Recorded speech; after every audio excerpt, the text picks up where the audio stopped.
Salut à tous, mon nom est Ulrich Kousebe, Camerounais de naissance, membre de l'US Army Reserve en tant que 68 Delta. Yeah, bro. Si tu veux savoir ce qu'est ce 68 Delta, mets-le en commentaire. Si c'est la première fois que tu es avec nous ou bien que quelqu'un a pu partager une de nos vidéos, parce que je tiens encore à remercier tous ceux qui partagent et tous ceux qui likent les vidéos pour nos différentes vidéos éducationnelles et informationnelles au sein non seulement de l'US Army mais aussi sur la vie aux États-Unis. Bien vouloir cliquer sur la cloche de notification et marquer le like, quoi.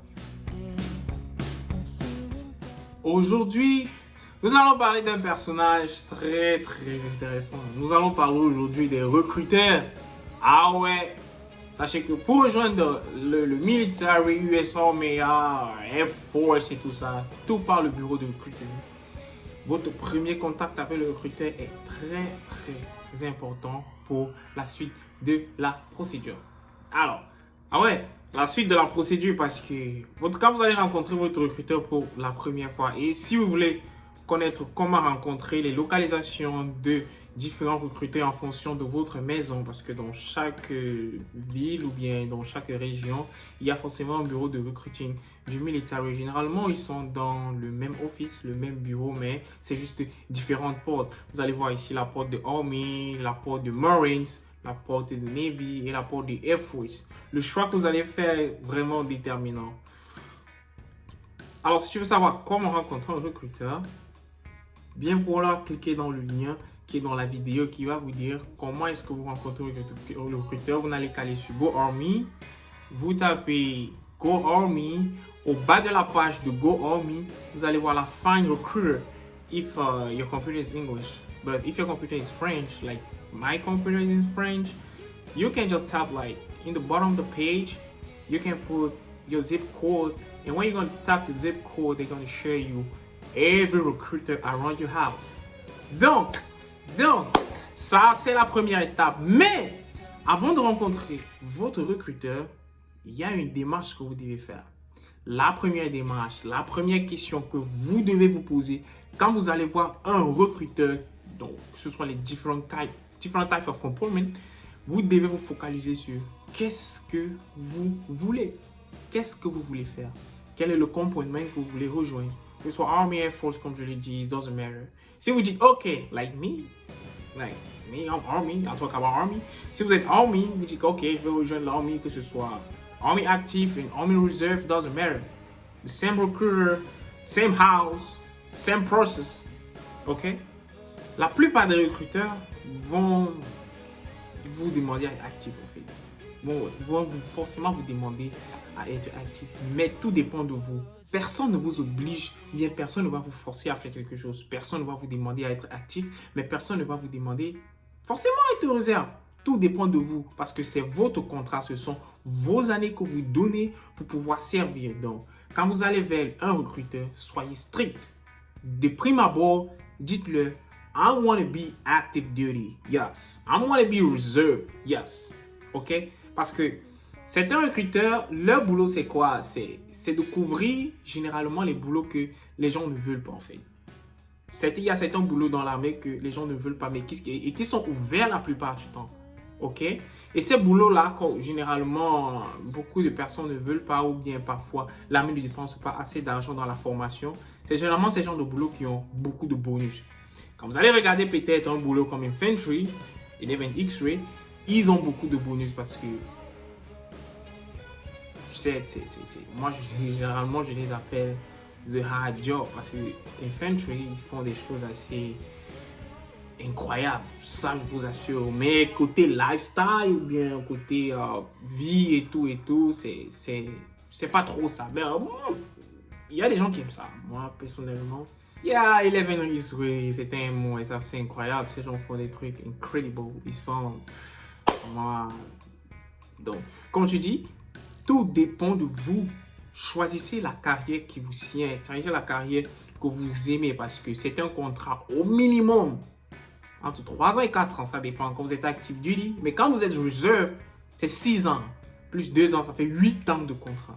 Donc, vous ne cherchez pas un travail que vous allez vous lever le matin en disant I don't want to do this job again. But you signed already 6 years.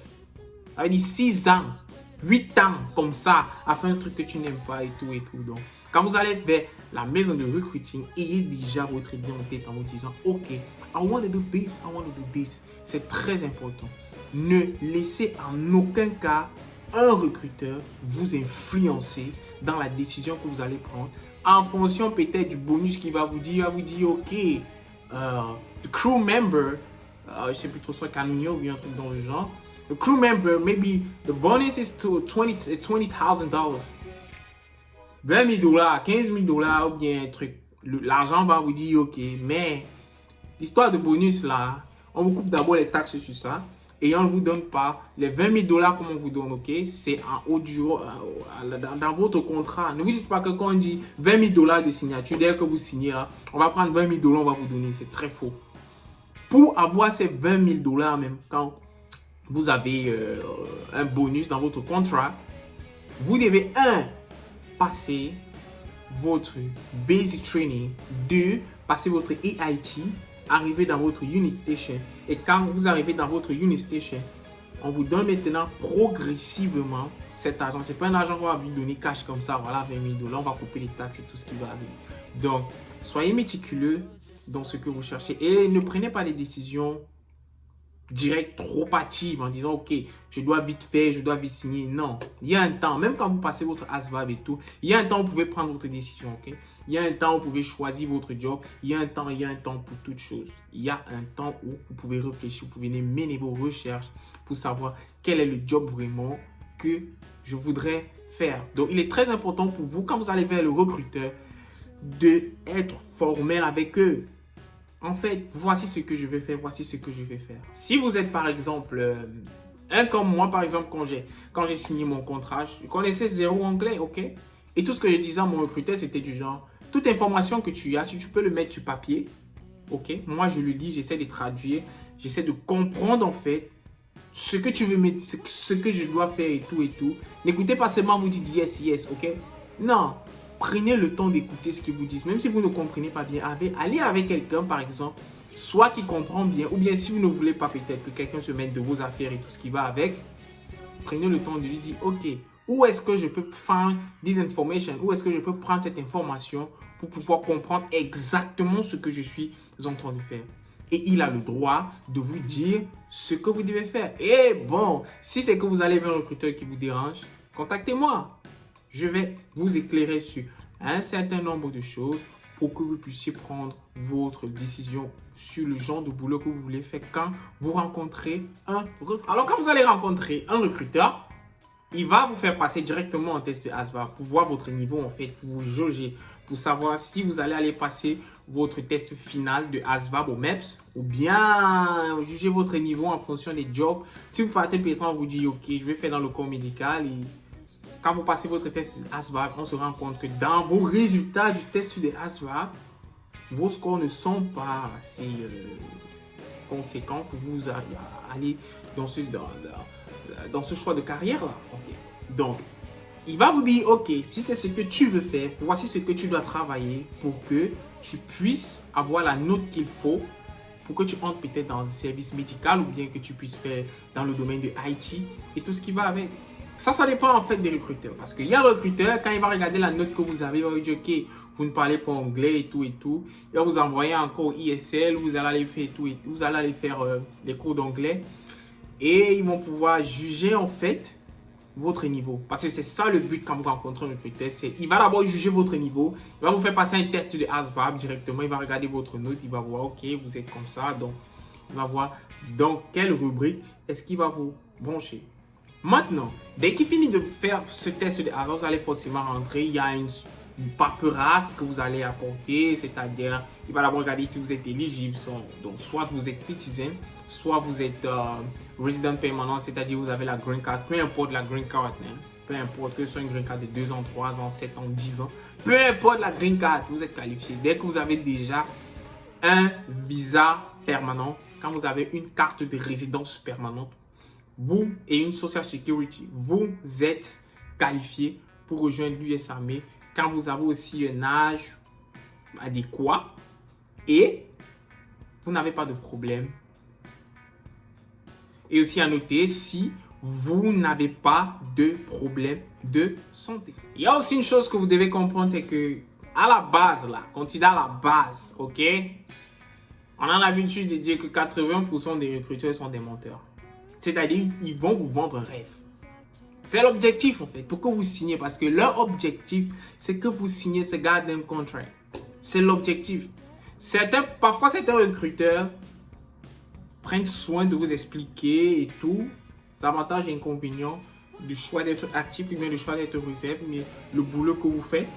D'autres recruteurs, ils s'en foutent pas mal, en fait. Leur problème, c'est que vous allez signer ce contrat au MEPS. Faites très attention. Ça que je dis, il faut savoir ce que vous voulez, votre choix de carrière. Un autre qui pourrait vous aider, c'est, vous dites-vous ceci, ok, je veux faire dans tel ou tel domaine dans le service militaire. Allez sur Google, ok, vous tapez le domaine que vous voulez faire et vous mettez in Army. Quand vous allez mettre ce que vous voulez faire sur Google en mettant in Army, ils vont vous sortir ce qu'on appelle les MOS.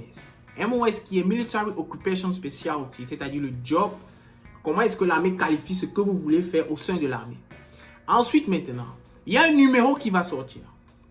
Quand vous allez regarder le numéro, on appelle ça que le numéro de série. Le numéro de série du boulot. Quand vous allez taper sur le numéro de série, ils vont sortir ce qu'on appelle les duties, c'est-à-dire ce que exactement ce boulot fait au sein de l'US Army. Vous lisez soigneusement. Si vous avez Google Translate, forcément vous avez Google Translate, vous essayez de traduire, ou bien si vous éprouvez des difficultés peut-être à connaître ce que tel ou tel autre boulot le fait, mettez-le en commentaire. Comme je le dis, je lis tous les commentaires, rassurez-vous, et je réponds à tout le monde. Donc, vous tapez ce que vous voulez faire sur Google, vous mettez une army, ça va pop-up un MOS, et quand le MOS va pop-up, directement, vous tapez sur le MOS, et ça va vous donner exactement ce que l'armée attend de vous dans ce boulot-là. Donc, quand vous allez, ce qui va faire en sorte, ce qui va vous différencier des autres personnes qui n'ont pas cette information, c'est que quand vous allez aller au bureau du recruteur, vous allez dire, OK, je viens d'un autre pays, j'ai la green card et tout, j'ai tel âge et je veux faire ceci. Qu'est-ce qu'il faut faire? Quelle est la note du ASVAB qu'il faudrait peut-être que j'ai? Et à noter aussi que la note de ASVAB, généralement, elle n'est pas trop note de ASVAB, on va dire note de ASVAB, parce que ce qui est important dans la note de ASVAB, c'est ce qu'on appelle le GT score. GT, Golf Tango. C'est ça qui est important. Quand votre GT score est élevé, quand votre ASVAB est élevé, forcément votre GT score sera élevé. Et quand votre GT score est élevé, il y a beaucoup de possibilités qui s'ouvrent à vous pour que vous puissiez avoir un bon boulot au sein de l'US Army. Donc, quand vous allez vers le recruteur, dites-lui exactement, OK, j'ai déjà mené ma part de recherche en fait sur ce que je vais faire. I want to be maybe 68 Charlie qui est nurse, or I want to be, I don't know, 12 Bravo qui est combat engineer, Donc, vous lui dites exactement, je vais faire ceci. Quelle est la note du ASVAB qu'il faudrait peut-être avoir? Et bah, s'il est sérieux, il va vous expliquer correctement. Mais s'il n'est pas sérieux, il va essayer de vous embrouiller. Mais gardez votre objectif, gardez ce que vous voulez faire parce qu'ils vont vous embrouiller, les amis. Ah, je sais, parce que je suis passé par là. Ils vont essayer de vous embrouiller pour vous faire choisir un job que vous ne voulez pas juste parce qu'il y a un bonus. OK? Mais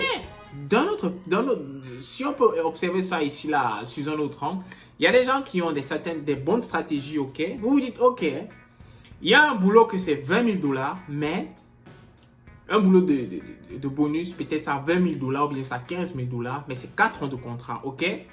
Qu'est-ce qu'ils font? Ils disent, OK, je me sacrifie 4 ans de contrat et je prends les 20 000 $ et après, je peux changer mon MOS.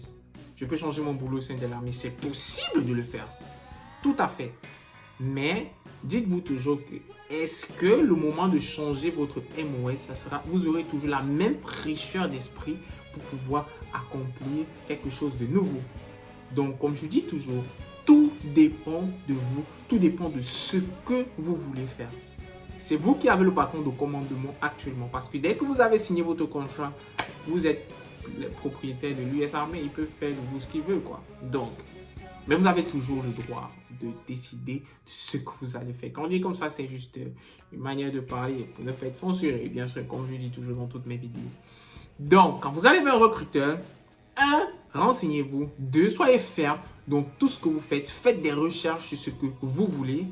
Et je suis là pour pouvoir vous aider pour que vous puissiez prendre la décision qu'il faut pour que quand vous allez commencer votre carrière, que ce soit Army Active, Army Reserve, que vous ne puissiez pas regretter votre choix.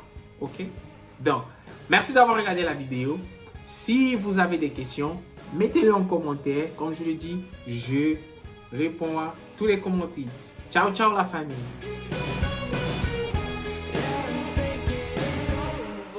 Just tell me what to